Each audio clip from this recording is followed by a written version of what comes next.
Mnemosyne, the mother of all muses, will kiss you only when you dream again of the pastures we indwell, those on the other side of the wall that separates the living from the dead, threefold separation, onefold union still, invisible perhaps, or inconspicuous, unobtrusive at least. Why should not the muses sing for us again? How could they not?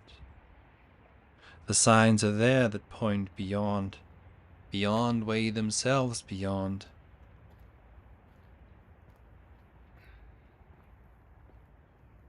Stars aligned, a harmony, a new crown, a new gods awakening. What are your names?